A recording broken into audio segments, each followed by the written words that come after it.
You definitely know that one person in your circle who seems to have an emotional superpower. You watch them navigate dates or friendships, and they never spiral into a panic if someone doesn't text back for 6 hours.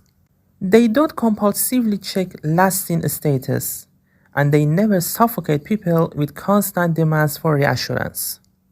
It's like their mind is an independent island of calm, yet they aren't cold or antisocial. They are actually incredibly warm, deeply charismatic, and fully present. And you've probably stood there wondering how. What is the secret program running in their heads? Because your internal world is not like that. You've promised yourself 100 times that you'll act cool and independent. But the moment a new connection starts, the familiar weight settles in your chest. The obsessive overthinking takes over, and you find yourself staring at a blank screen, waiting for a single notification to dictate your mood for the rest of the day. Here's what you need to understand.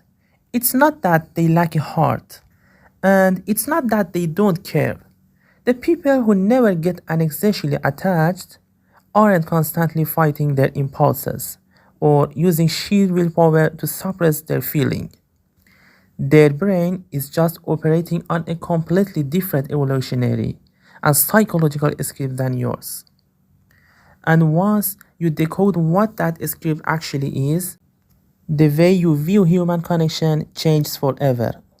Let's dismantle a massive psychological myth first.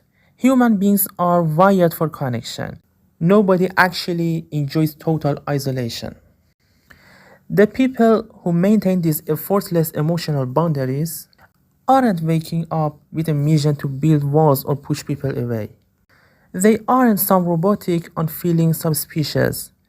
What they have mastered, and this is the core secret most people completely overlook, is a psychological concept known as internal locus of control. They realize that tethering their self-worth to the unpredictable, changing behavior of another human being is a dangerous game. Instead, they keep their emotional anchor firmly within themselves. This choice provides them with an immense psychological payoff: absolute emotional sovereignty, a steady calm, and the unwavering certainty that even if the person they love leaves or changes their mind tomorrow, their own internal world will remain completely intact and safe. Once your brain experiences that level of true security, you stop chasing people. Not because you've stopped valuing intimacy, but because you finally refuse to trade your peace of mind for temporary validation. Here is what is neurologically happening inside the brain of someone who never gets anxiously attached in relationships.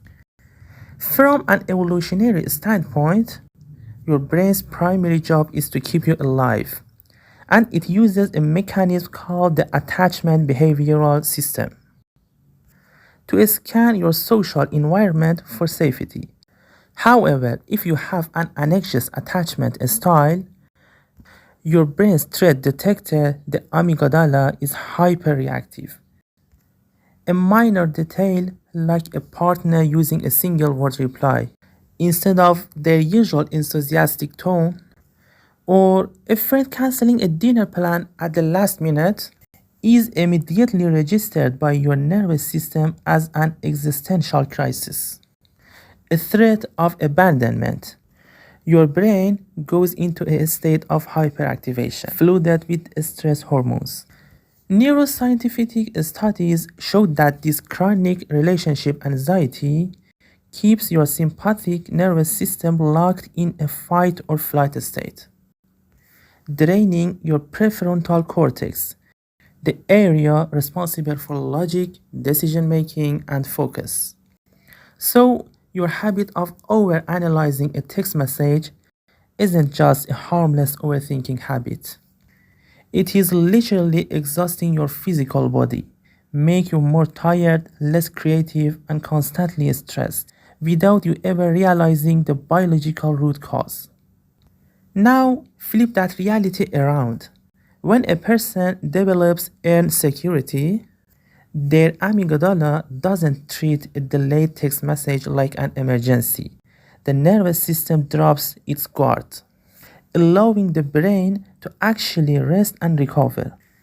This is why emotionally independent people don't just have healthier and have more stable relationships. They literally think with higher cognitive clarity, possess greater emotional stamina, and have vastly more energy for their career, passions, and personal goals than those trapped in an anxiety loop.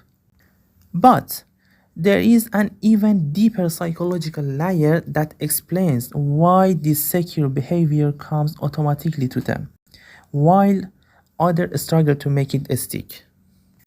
It is a fundamental shift in identity somewhere along their journey. These individuals stop trying to force themselves to act independent and simply accepted autonomy as their core identity. They don't say, I am trying not to be needy. They believe I am a complete, self contained individual. And once that shift happens, the secure behavior becomes completely effortless because human psychology is designed to always align our actions with who we deeply believe we are. But here is the truth that rarely gets discussed. The part that explains why we sometimes act completely irrational. When we feel a connection slipping, when you feel someone pulling away, and you suddenly send 5 paragraphs of text or show up unannounced or demand immediate answers. It's not because you lack dignity or willpower. Psychologists call this protest behavior. It is a frantic, involuntary panic response from a dysregulated nervous system, trying to force the other person to soothe its internal terror.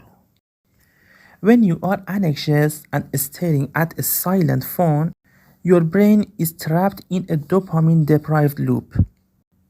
But the moment you consciously break that loop, when you put the phone in another room, go to the gym, dive into a creative project, or spend time in nature, you activate what neuroscientists call self regulation. You are teaching your brain a vital lesson.